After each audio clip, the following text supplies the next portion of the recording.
Hello ಕರ್ನಾಟಕದ ಸ್ಪರ್ಧಾರ್ಥಿಗಳಿಗೆ ನಮಸ್ಕಾರಗಳು. ಈ ವಿಡಿಯೋದಲ್ಲಿ ನಾವು ಕರ್ನಾಟಕ PDO ಮತ್ತು ವಿಲೇಜ್ ಅಕೌಂಟೆಂಟ್ಗೆ ಸಂಬಂಧಪಟ್ಟಂತಹ ಪೇಪರ್ 2ದಲ್ಲಿ ಬರ್ತಕ್ಕಂಥ ಕಂಪ್ಯೂಟರ್ ನಾಲೆಜ್ ಪ್ರಶ್ನೆಗಳನ್ನು ಡಿಸ್ಕಸ್ ಮಾಡೋಣ. ಸೊ ಅದಕ್ಕೋಸ್ಕರ ಹೊಸದಾಗಿ ಬಂದಿರೋ ಚಾನಲ್ಗೆ ಸಬ್ಸ್ಕ್ರೈಬ್ ಮಾಡಿಕೊಡ್ರಿ ಮತ್ತು ಕೊನೆವರೆಗೂ ನೋಡಿ. ಮಧ್ಯೆ ಯಾರೂ ಬಿಟ್ಟು ಹೋಗಬೇಡಿ. ಇವು ಕಂಪ್ಯೂಟರ್ ರಿಲೇಟೆಡ್ ಆದಂತಹ ಮೋಸ್ಟ್ ಇಂಪಾರ್ಟೆಂಟ್ ಪ್ರಶ್ನೆಗಳಾಗಿವೆ. ಇಲ್ಲಿ ಮೊದಲನೇದಾಗಿ ರ್ಯಾಮ್ ಡ್ಯಾಶ್ ಸ್ಮರಣೆಯಾಗಿದೆ ಅಂತ ಕೇಳ್ತಾರೆ. ಸೊ ರ್ಯಾಮ್ ಅಂತ ಅಂದರೆ ರ್ಯಾಂಡಮ್ ಎಕ್ಸೆಸ್ ಮೆಮೊರಿ ಅನ್ನುವಂಥದ್ದು ಯಾವ ರೀತಿಯಾದ ಸ್ಮರಣೆಯಾಗಿದೆ ಅಂತ ಕೇಳಿದ್ದಾರೆ. ಸೊ ಕೆಳಗಿನ ಆಪ್ಷನ್ಗಳಲ್ಲಿ ಆಪ್ಷನ್ ಬಿ ನೋಡಿ, ಇದೊಂದು ಟೆಂಪರರಿ ಮೆಮೊರಿ ಅಂತ ಕರಿತೀವಿ, ತಾತ್ಕಾಲಿಕ ಸ್ಮರಣೆ ಇದು ರ್ಯಾಮ್ ಅನ್ನುವಂಥದ್ದು. ಸೊ ರ್ಯಾಮ್ ಮತ್ತು ರಾಮ್ ಮೊಬೈಲ್ನಲ್ಲಿ ಇರ್ತಾವಲ್ಲ, ಅದಕ್ಕೋಸ್ಕರ ರ್ಯಾಮ್ ತಾತ್ಕಾಲಿಕ ಮೆಮೊರಿ. ಇನ್ನು ಎರಡನೇದಾಗಿ USB ವಿಸ್ತೃತ ರೂಪ ಏನು ಅಂತ ಕೇಳಿದ್ದಾರೆ. ಸೊ USB ಎಲ್ಲರ ಕಡೆ ಕೇಳಿರ್ತೀರಿ. ಸೊ ಇದರ ಫುಲ್ ಫಾರ್ಮ್ ಏನಂತ ಅಂದರೆ ಆಪ್ಷನ್ ಎ ನೋಡಿ, ಯೂನಿವರ್ಸಲ್ ಸೀರಿಯಲ್ ಬಸ್ ಅನ್ನುವಂಥದ್ದು ಈ USB ಫುಲ್ ಫಾರ್ಮ್ ಆಗಿರುತ್ತದೆ. ಸೊ ಇನ್ನು ಯಾರು ಸಬ್ಸ್ಕ್ರೈಬ್ ಮಾಡಿಲ್ಲ ಅಂದರೆ ಸಬ್ಸ್ಕ್ರೈಬ್ ಮಾಡಿಕೊಡ್ರಿ. ನೆಕ್ಸ್ಟ್, ಒಂದು ಪ್ರೋಗ್ರಾಮ್ ಸೂಚನೆಗಳನ್ನು ಒಂದೇ ಸಲಕ್ಕೆ ಯಂತ್ರ ಭಾಷೆಗೆ ಪರಿವರ್ತಿಸುವ ಕಂಪ್ಯೂಟರ್ ಪ್ರೋಗ್ರಾಮನ್ನು ಏನೆನ್ನುತ್ತಾರೆ ಅಂತ ಕೇಳಿದ್ದಾರೆ. ಸೊ ಒಂದು ಪ್ರೋಗ್ರಾಮ್ ಸೂಚನೆಗಳನ್ನು ಒಂದೇ ಸಲಕ್ಕೆ ಯಂತ್ರ ಭಾಷೆಗೆ ಪರಿವರ್ತಿಸುವ ಕಂಪ್ಯೂಟರ್ ಪ್ರೋಗ್ರಾಮನ್ನು ಆಪ್ಷನ್ ಡಿ ಕಂಪೈಲರ್ ಅಂತ ಕರೆಯಲಾಗುತ್ತದೆ. ಇದನ್ನು ಕಂಪೈಲರ್ ಎಂದು ಕರೆಯಲಾಗುತ್ತದೆ. ನೆಕ್ಸ್ಟ್, DVD ಫುಲ್ ಫಾರ್ಮ್ ಏನು ಅಂತ ಕೇಳಿದ್ದಾರೆ. ಸೊ DVD ಫುಲ್ ಫಾರ್ಮ್, ಇಲ್ಲಿ ಸರಿಯಾದಂತಹ ಉತ್ತರ ಆಪ್ಷನ್ ಡಿ ಆಗುತ್ತೆ. ಡಿಜಿಟಲ್ ವರ್ಸಟೈಲ್ ಡಿಸ್ಕ್ ಅನ್ನುವಂಥದ್ದು DVD ಫುಲ್ ಫಾರ್ಮ್ ಆಗಿರುತ್ತದೆ. ಆಪ್ಷನ್ ಡಿ ಸರಿಯಾದಂತಹ ಉತ್ತರ. ನೆಕ್ಸ್ಟ್, ಇನ್ನು ಕ್ಯಾಚ್ ಸ್ಮರಣೆಯು ಎಲ್ಲಿರುತ್ತದೆ ಅಂತ ಕೇಳ್ತಾರೆ. ಸೊ ಕ್ಯಾಚ್ ಮೆಮರಿ ಅಂತ ಆ್ಯಪ್ನಲ್ಲಿ ನೀವು ಡಿಲೀಟ್ ಮಾಡಬೇಕಾದ್ರೆ ಬರುತ್ತಲ್ಲ, ಅದು ಎಲ್ಲಿ ಇರುತ್ತದೆ ಅಂತ ಅಂದರೆ ಇಲ್ಲಿ ಸರಿಯಾದಂತಹ ಉತ್ತರ ಆಪ್ಷನ್ ಡಿ ಆಗುತ್ತೆ ನೋಡಿ. CPU ಮತ್ತು ಪ್ರಧಾನ ಸ್ಮರಣೆಯ ನಡುವೆ ಈ ಒಂದು ಕ್ಯಾಚ್ ಮೆಮರಿಯು ಕಂಡುಬರುತ್ತದೆ, ಕ್ಯಾಚ್ ಮೆಮರಿ. ನೆಕ್ಸ್ಟ್, ಕಾಂತೀಯ ಡಿಸ್ಕ್ನಲ್ಲಿ ದತ್ತಾಂಶ ವಾಚನವನ್ನು ಡ್ಯಾಶ್ ನಿರ್ವಹಿಸುತ್ತದೆ. ಕಾಂತೀಯ ಡಿಸ್ಕ್ನಲ್ಲಿ, ಕಾಂಪ್ಯಾಕ್ಟ್ ಡಿಸ್ಕ್ನಲ್ಲಿ ಈ ಒಂದು ದತ್ತಾಂಶ ವಾಚನವನ್ನು ಎಲ್ಲಿ ಡ್ಯಾಶ್ ನಿರ್ವಹಿಸುತ್ತದೆ. ಆಪ್ಷನ್ ಡಿ ರೀಡ್ ರೈಟ್ ಹೆಡ್ಗಳು ಈ ಒಂದು ದತ್ತಾಂಶ ವಾಚನವನ್ನು ನಿರ್ವಹಿಸುತ್ತವೆ. ನೆಕ್ಸ್ಟ್, ಇವುಗಳಲ್ಲಿ ಯಾವ ವಿವರಣೆ ಮಾನ್ಯವಾಗಿದೆ ಅಂತ ಕೇಳಿದ್ದಾರೆ. ಸೊ GB ಮತ್ತು MBಗೆ ಬೈಟ್ಗಳಿಗೆ ಸಂಬಂಧಪಟ್ಟಂತಹ ಯಾವುದು ಸರಿಯಾಗಿದೆ ಇಲ್ಲಿ. ಸೊ 1024 ಅಂತ ನೆನ್ಪಿಟ್ಕೊಳ್ರಿ. ಆಪ್ಷನ್ ಡಿ ನೋಡಿ, 1 KB ಅಂತಂದರೆ 1024 ಬೈಟ್ಗಳಾಗಿರುತ್ತದೆ. ಆಪ್ಷನ್ ಡಿ ಇಲ್ಲಿ ಸರಿಯಾದಂತಹ ಉತ್ತರ. ನೆಕ್ಸ್ಟ್, CPU ಮತ್ತು ಸ್ಮರಣೆಗಳು ಎಲ್ಲಿರುತ್ತವೆ. CPU ಮತ್ತು ಮೆಮೊರಿಗಳು ಎಲ್ಲಿರುತ್ತವೆ ಅಂತ ಕೇಳಿದ್ದಾರೆ. ಇಲ್ಲಿ ಸರಿಯಾದಂತಹ ಉತ್ತರ ಆಪ್ಷನ್ ಎ ಆಗುತ್ತೆ ನೋಡಿ. ಮಾತೃಫಲಕದ ಅಂದರೆ ಮದರ್ ಬೋರ್ಡ್ ಮೇಲೆ ಈ ಒಂದು CPU ಮತ್ತು ಸ್ಮರಣೆಗಳು ಕಂಡು ಬರುತ್ತವೆ. ಆಪ್ಷನ್ ಎ ಸರಿಯಾದಂತಹ ಉತ್ತರ. ಆಡಿಟ್ ಟ್ರಯಲನ್ನು ಯಾವುದಕ್ಕೆ ಬಳಸುತ್ತಾರೆ. ಆಡಿಟ್ ಟ್ರಯಲನ್ನು ಯಾವುದಕ್ಕೆ ಬಳಸುತ್ತಾರೆ ಕೆಳಗಿನವುಗಳಲ್ಲಿ. ಇಲ್ಲಿ ಸರಿಯಾದಂಥ ಉತ್ತರ ಆಪ್ಷನ್ ಎ ನೋಡಿ, ಒಂದು ಕಡತದಲ್ಲಿ ನಿರ್ವಹಿಸಲಾದ ಕಾರ್ಯಾಚರಣೆಗಳ ಇತಿಹಾಸವನ್ನು ದಾಖಲಿಸಲು ಈ ಒಂದು ಆಡಿಟ್ ಟ್ರಯಲನ್ನು ಬಳಸಲಾಗುತ್ತದೆ. ವೈರಸ್ಗಳ ವಿಧಗಳು ಯಾವುದೆಂದರೆ ಕೆಳಗಿನವುಗಳಲ್ಲಿ ವೈರಸ್ಗಳ ಟೈಪ್ಸ್ ಯಾವುದು. ಇಲ್ಲಿ ಸರಿಯಾದಂತಹ ಉತ್ತರ ಆಪ್ಷನ್ ಎ ನೋಡಿ, ವರ್ಮ್ಸ್, ಬಾಂಬ್ ಮತ್ತು ಟ್ರೋಜನ್ಗಳು ವೈರಸ್ಗಳ ವಿಧಗಳಾಗಿವೆ. ಆಪ್ಷನ್ ಎ ಸರಿಯಾದಂತಹ ಉತ್ತರ. ನೆಕ್ಸ್ಟ್, ನೆಟ್ಸ್ಕೇಪ್ ನ್ಯಾವಿಗೇಟರ್ ಎನ್ನುವುದು ಒಂದು ಏನು. ನೆಟ್ಸ್ಕೇಪ್ ನ್ಯಾವಿಗೇಟರ್ ಅನ್ನುವಂಥದ್ದು ಒಂದು ಏನು.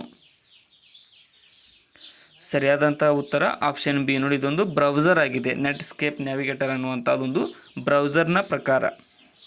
ನೆಕ್ಸ್ಟ್, MS ವರ್ಡ್ನಲ್ಲಿ ಒಂದು ಸಂಪೂರ್ಣ ದಸ್ತಾವೇಜನ್ನು ಆಯ್ಕೆ ಮಾಡಲು ನಾವು ಯಾವುದನ್ನು ಬಳಸಬಹುದು. ಇಲ್ಲಿ ಸರಿಯಾದಂತಹ ಉತ್ತರ ಆಪ್ಷನ್ ಬಿ ನೋಡಿ, Ctrl+A ಅನ್ನು ಬಳಸಿ ನಾವು MS ವರ್ಡ್ನಲ್ಲಿ ಸಂಪೂರ್ಣ ದಸ್ತಾವೇಜನ್ನು ಆಯ್ಕೆ ಮಾಡಲು ಬಳಸಬಹುದಾಗಿದೆ. ಇನ್ನು MS ವರ್ಡ್ನಲ್ಲಿನ ಬುಕ್ ಮಾರ್ಕ್ ಯಾವುದು ಕೆಳಗಿನವುಗಳಲ್ಲಿ. MS ವರ್ಡ್ನಲ್ಲಿನ ಬುಕ್ ಮಾರ್ಕ್. ಇಲ್ಲಿ ಸರಿಯಾದಂತಹ ಉತ್ತರ ಆಪ್ಷನ್ ಡಿ ನೋಡಿ, ನೀವು ಹೆಸರಿಸಿದಂತೆ ಪಠ್ಯದ ಸ್ಥಳ ಅಥವಾ ಆಯ್ಕೆಯನ್ನು ಗುರುತಿಸುತ್ತದೆ ಮತ್ತು ಮುಂದಿನ ಮಾಹಿತಿಯ ಸೂಚನೆಯನ್ನು ಕೊಡುವುದಕ್ಕೆ MS ವರ್ಡ್ನಲ್ಲಿ ಬುಕ್ ಮಾರ್ಕನ್ನು ಇದರ ಕೆಲಸವಾಗಿರುತ್ತದೆ.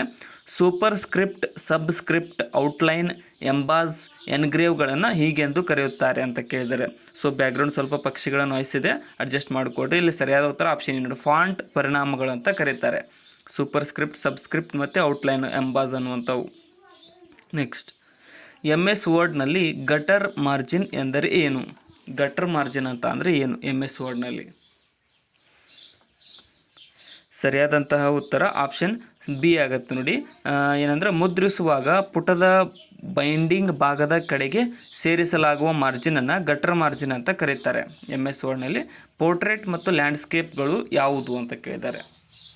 ಪೋರ್ಟ್ರೇಟ್ ಮತ್ತು ಲ್ಯಾಂಡ್ಸ್ಕೇಪ್ಗಳು ಅಂತ ಅಂದರೆ ಇಲ್ಲಿ ಕೆಳಗಿನವುಗಳಲ್ಲಿ ಸರಿಯಾದಂತಹ ಉತ್ತರ ಆಪ್ಷನ್ ಡಿ ಆಗುತ್ತೆ ನೋಡಿ. ಪೇಜ್ ಓರಿಯೆಂಟೇಷನ್ನ ಬಗೆಗಳಾಗಿ ಈ ಒಂದು ಕೆಲಸ ಮಾಡುತ್ತೆ ಪೋರ್ಟ್ರೇಟ್ ಮತ್ತು ಲ್ಯಾಂಡ್ಸ್ಕೇಪ್ಗಳು. ಆಪ್ಷನ್ ಡಿ ಸರಿಯಾದಂತಹ ಉತ್ತರ. ಸೆಲ್ B1ನಲ್ಲಿ ಆರಂಭವಾಗಿ ಅಂಕಣಕ್ಕೆ ಹೋಗಿ ಅಲ್ಲಿಂದ 10ನೇ ಸಾಲಿಗೆ ಹೋಗುವ ಸೆಲ್ಗಳ ಶ್ರೇಣಿಯನ್ನು ಹೀಗೆ ಸೂಚಿಸಬೇಕು ಅಂತ ಕೇಳಿದ್ದಾರೆ. ಯಾವ ರೀತಿಯಾಗಿ ಕೆಳಗಿನವುಗಳಲ್ಲಿ ಸೂಚಿಸಬೇಕು ಅಂದರೆ ಆಪ್ಷನ್ ಸಿ ನೋಡಿ.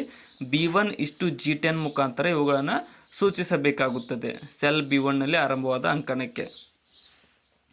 ಡಿ ಮತ್ತು ಇ ಅಂಕಣಗಳ ನಡುವೆ 3 ಅಂಕಣಗಳನ್ನು ಅಳವಡಿಸಲು ನಾವು ಏನು ಮಾಡಬೇಕಾಗುತ್ತೆ? ಡಿ ಮತ್ತು ಇ ಅನ್ನೋ ನಡುವೆ 3 ಇದು ಸೇರಿಸ್ಬೇಕಂತಂದರೆ ಇನ್ಸರ್ಟ್ ಮಾಡಬೇಕಂದ್ರೆ ಆಪ್ಷನ್ ಬಿ ನೋಡಿ. ಇ, ಎಫ್ ಮತ್ತು ಜಿ ಅಂಕಣಗಳನ್ನು ಆಯ್ಕೆ ಮಾಡಿಕೊಳ್ಳಬೇಕಾಗುತ್ತದೆ. ನೆಕ್ಸ್ಟ್ ಆಯ್ಕೆ ಮಾಡ್ಕೊಂಡು ಅಲ್ಲಿ ಪೇಸ್ಟ್ ಮಾಡಬೇಕು, ಕಾಪಿ ಪೇಸ್ಟ್.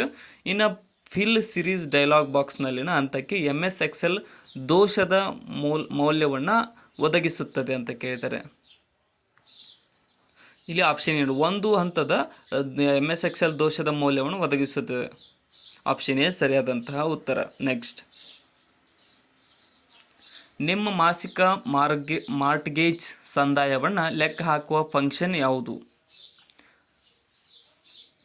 ಮಾಸಿಕ ಮಾರ್ಟ್ಗೇಜನ್ನು ಸಂದಾಯವನ್ನು ಲೆಕ್ಕ ಹಾಕುವಂತಹ ಫಂಕ್ಷನ್ ಯಾವುದಂದ್ರೆ ಆಪ್ಷನ್ ಡಿ PMT ಅನ್ನುವಂತಹ ಸಂದಾಯಗಳು ಈ ಒಂದು ಮಾಸಿಕ ಮಾರ್ಗೇಟ್ ಸಂದಾಯವನ್ನು ಲೆಕ್ಕ ಹಾಕುವ ಫಂಕ್ಷನ್ ಆಗಿದೆ. ಈಗಿರುವ ಆದರೆ ಭಿನ್ನ ಕ್ರಮದಲ್ಲಿರುವ ಸ್ಲೈಡ್ಗಳೊಂದಿಗೆ ಹೊಸ ಸ್ಲೈಡ್ ಶೋ ರೂಪಿಸಲು ಯಾವುದನ್ನು ಆಯ್ಕೆ ಮಾಡುತ್ತೀರಿ? ಆಪ್ಷನ್ ಎ ನೋಡಿ. ಕಸ್ಟಮ್ ಸ್ಲೈಡ್ ಶೋವನ್ನು ಆಯ್ಕೆ ಮಾಡಿ ನಾವು ಈಗಿರುವ ಭಿನ್ನ ಕ್ರಮದಲ್ಲಿರುವ ಸ್ಲೈಡ್ ಶೋಗಳೊಂದಿಗೆ ಹೊಸ ಸ್ಲೈಡ್ ಶೋವನ್ನು ರೂಪಿಸಲು ಆಯ್ಕೆ ಮಾಡುತ್ತೇವೆ. ಒಂದು ಮಂಡನೆಯನ್ನು ಮಾಡುವಾಗ ಸ್ಲೈಡ್ಗಳಿಗೆ ಕಸ್ಟಮ್ ಟೈಮಿಂಗ್ಗಳನ್ನು ಸಜ್ಜುಗೊಳಿಸಲು ಯಾವ ಆಯ್ಕೆಯನ್ನು ಮಾಡಿಕೊಳ್ಳುತ್ತೀರಿ? ಇಲ್ಲಿ ಸರಿಯಾದ ಉತ್ತರ ಆಪ್ಷನ್ ಬಿ ನೋಡಿ. ರಿಹರ್ಸಲ್ ಆಯ್ಕೆಯನ್ನು ಮಾಡಿಕೊಳ್ತೀವಿ ನಾವು. ಯಾಕಂತಂದರೆ ಕಸ್ಟಮ್ ಟೈಮಿಂಗ್ಗಳನ್ನು ಸಜ್ಜುಗೊಳಿಸ್ಬೇಕಂತಂದ್ರೆ ರಿಹರ್ಸಲ್ ಆಯ್ಕೆ ಮಾಡಬೇಕಾಗುತ್ತೆ. ರಿಹರ್ಸಲ್. ಸ್ಲೈಡ್ ಲೇಔಟ್ ಎನ್ನುವುದು ಒಂದು ಆಯ್ಕೆಯಾಗಿದ್ದು ಇದು ಕೆಳಕಂಡದ್ದರಲ್ಲಿ ಇರುತ್ತದೆ. ಸ್ಲೈಡ್ ಲೇಔಟ್ ಅನ್ನುವಂಥದ್ದು ಇಲ್ಲಿ ಆಪ್ಷನ್ ಎ ನೋಡಿ. ಫಾರ್ಮ್ಯಾಟ್ ಮೆನುದಲ್ಲಿ ಕಂಡು ಬರುತ್ತದೆ ಸ್ಲೈಡ್ ಲೇಔಟ್ ಅನ್ನುವಂಥದ್ದು, ಫಾರ್ಮ್ಯಾಟ್ ಮೆನು. ನೆಕ್ಸ್ಟ್, ಡ್ಯಾಶ್ಗಳು ಕಂಪ್ಯೂಟರ್ ಸಿಸ್ಟಮ್ಗಳಿದ್ದು ಇವು ಕರ್ನಾಟಕದಲ್ಲಿ ಭೌಗೋಳಿಕ ದತ್ತಾಂಶಗಳನ್ನು ಹಿಡಿದಿಡಲು, ಸಂಗ್ರಹಿಸಲು ಮತ್ತು ವಿಶ್ಲೇಷಿಸಲು ಬಳಕೆಯಾಗುತ್ತಿವೆ ಅಂತ ಕೇಳಿದ್ದಾರೆ. ಇಲ್ಲಿ ಆಪ್ಷನ್ ಸಿ ನೋಡಿ. ಗವರ್ನೆನ್ಸ್ GLS ಅನ್ನುವಂಥದ್ದು ಕಂಪ್ಯೂಟರ್ನ ಸಿಸ್ಟಮ್ಗಳಾಗಿದ್ದು ಇವು ಕರ್ನಾಟಕದಲ್ಲಿ ಭೌಗೋಳಿಕ ದತ್ತಾಂಶಗಳನ್ನು ಹಿಡಿದಿಡಲು ವಿಶ್ಲೇಷಿಸುತ್ತವೆ. ವರ್ಲ್ಡ್ ವೈಡ್ ವೆಬ್ನ ಸಂಗತಿಯನ್ನು ಪ್ರಸ್ತಾಪಿಸಿದವರು ಯಾರು? World wide web. ಇಲ್ಲಿ ಸರಿಯಾದಂತಹ ಉತ್ತರ ಆಪ್ಷನ್ ಬಿ ನೋಡಿ. ಟಿಮ್ ಬರ್ನರ್ಸ್-ಲೀ ರವರು ಈ ಒಂದು ವರ್ಲ್ಡ್ ವೈಡ್ ವೆಬ್ನ ಸಂಗತಿಯನ್ನು ಪ್ರಸ್ತಾಪಿಸಿದವರಾಗಿದ್ದಾರೆ. ಆಪ್ಷನ್ ಬಿ ಸರಿಯಾದಂತಹ ಉತ್ತರ. ನೆಕ್ಸ್ಟ್, ಇನ್ನು ಅಂತರ್ಜಾಲವು ಇಂಟರ್ನೆಟ್ ಒಂದು ಡ್ಯಾಶ್ ಆಗಿದೆ. ಇಂಟರ್ನೆಟ್ ಒಂದು ಡ್ಯಾಶ್ ಆಗಿದೆ. ಇಲ್ಲಿ ಸರಿಯಾದಂತಹ ಉತ್ತರ ಆಪ್ಷನ್ ಬಿ ಆಗುತ್ತೆ ನೋಡಿ. ಸಾಮಾನ್ಯ ಕಾರ್ಯಜಾಲವಾಗಿದೆ. ಇಂಟರ್ನೆಟ್ ಅನ್ನುವಂಥದ್ದು ಒಂದು ಸಾಮಾನ್ಯ ಕಾರ್ಯಜಾಲ. ನೆಕ್ಸ್ಟ್, ಮುಕ್ತವಾಗಿ ಲಭ್ಯವಾಗುವ ನೈಸರ್ಗಿಕ ವಿಕೋಪಗಳ ನಿರ್ವಹಣೆ ವ್ಯವಸ್ಥೆ ಯಾವುದಾಗಿದೆ? ಇಲ್ಲಿ ಕೆಳಗಿನವುಗಳಲ್ಲಿ ಸರಿಯಾದಂಥ ಉತ್ತರ ಆಪ್ಷನ್ ನೋಡಿ. ಸಹನ ಅನ್ನುವಂಥದ್ದು ಮುಕ್ತವಾಗಿ ಲಭ್ಯವಾಗುವ ನೈಸರ್ಗಿಕ ವಿಕೋಪಗಳ ನಿರ್ವಹಣೆ ವ್ಯವಸ್ಥೆಯಾಗಿದೆ. ಆಪ್ಷನ್ ಎ ಸರಿಯಾದಂತಹ ಉತ್ತರ. ಸಾಫ್ಟ್ವೇರ್ ಅಥವಾ ಹಾರ್ಡ್ವೇರ್ನಲ್ಲಿನ ದೋಷವನ್ನು ಬಗ್ ಎಂದು ಕರೆಯುತ್ತಾರೆ. ಕಂಪ್ಯೂಟರ್ ವೃತ್ತಿ ಭಾಷೆಯಲ್ಲಿ ಇದಕ್ಕಿರುವ ಇನ್ನೊಂದು ಹೆಸರೇನು? ಆಪ್ಷನ್ ಸಿ ನೋಡಿ. ಇದಕ್ಕೆ ಗ್ಲಿಚ್ ಅಂತ ಕೂಡ ಕರೀತಾರೆ. ಗ್ಲಿಚ್ ಅಂದರೆ ನೀವು ಕೇಳ್ತೀರಿ ಹೆಸರನ್ನು, ಗ್ಲಿಚ್. ದೋಷವಾಗಿದೆ ಅದು ಗ್ಲಿಚ್ ಅನ್ನುವಂಥದ್ದು. ಇನ್ನು MS ವರ್ಡ್ನಲ್ಲಿ ನೀವು ಒಂದು ಪದಕ್ಕೆ ಜೋಡಿ ಅಡಿಗೀಟು ಹಾಕಬೇಕಿದ್ದರೆ ಅದನ್ನು ಹೇಗೆ ಮಾಡುತ್ತೀರಿ ಅಂತ ಕೇಳಿದರೆ, ಸೊ ಇಲ್ಲಿ ಪಠ್ಯವನ್ನು ಆಯ್ಕೆ ಮಾಡಿಕೊಂಡು ನಂತರ ಫಾಂಟನ್ನು ಆಯ್ಕೆ ಮಾಡಿಕೊಳ್ಳಬೇಕು. ನಂತರ ಫಾಂಟ್ ಟ್ಯಾಬ್ ಮೇಲೆ ಅಡಿಗೆರೆ ಶೈಲಿಯನ್ನು ತಂದುಕೊಂಡು ಜೋಡಿ ಅಡಿಗೆರೆಯನ್ನು ಆಯ್ಕೆ ಮಾಡಿಕೊಳ್ಳಬೇಕು. ಸೊ ಆಪ್ಷನ್ ಎ ಇಲ್ಲಿ ಸರಿಯಾದದ್ದು. ನಾನೇನಾದರೂ ಓದೋದು ನಿಮಗೆ ಅರ್ಥ ಆಗಲಿಲ್ಲ ಅಂತಂದರೆ ಎಯನ್ನು ನೀವು ಪಾಸ್ ಮಾಡ್ಕೊಂಡು ಓದ್ಕೊಳ್ರಿ, ಇಂಪಾರ್ಟೆಂಟ್ ಆಗಿರ್ತವೆ ಯಾವ ರೀತಿಯಾಗಿ ನಾವು ಪ್ರೊಸೀಡ್ ಮಾಡಬೇಕು ಅನ್ನೋದನ್ನು. ಸೊ ಇಲ್ಲಿಗೆ ಇವತ್ತಿನ ಕಂಪ್ಯೂಟರ್ ನಾಲೆಜ್ ಪ್ರಶ್ನೆಗಳು ಮುಕ್ತಾಯಗೊಂಡಿದ್ದಾವೆ. ಅದಕ್ಕೋಸ್ಕರ ಹೊಸ ಬಂದಿರೋ ಚಾನಲ್ಗೆ ಸಬ್ಸ್ಕ್ರೈಬ್ ಮಾಡಿಕೊಡ್ರಿ, ವಿಡಿಯೋನ ಆದಷ್ಟು ನಿಮ್ಮ ಫ್ರೆಂಡ್ಸ್ಗೆ ಶೇರ್ ಮಾಡಿ, ಮತ್ತು ಡಿಸ್ಕ್ರಿಪ್ಷನ್ದೊಳಗಿರ್ತಕ್ಕಂಥ ನಮ್ಮ ಚಾನಲ್ನ ಒಂದಿಷ್ಟು ಲಿಂಕ್ಗಳನ್ನು ಕೂಡ ಫಾಲೋ ಮಾಡಿಕೊಡ್ರಿ. ಏನಾದರೂ ತಪ್ಪು ಅನಿಸಿದ್ರೆ ಕಮೆಂಟ್ ಸೆಕ್ಷನ್ದಲ್ಲಿ ಕಮೆಂಟ್ ಕೂಡ ಮಾಡಿ. Thank you so much. Important ಕ್ವಶನ್ಗಳಿಗಿರುತ್ತೆ, ಡೈಲಿ ಬರ್ತಾ ಇರುತ್ತೆ, ಅದಕ್ಕೋಸ್ಕರ ಡೈಲಿ ನೋಡ್ತಾ ಇರಿ.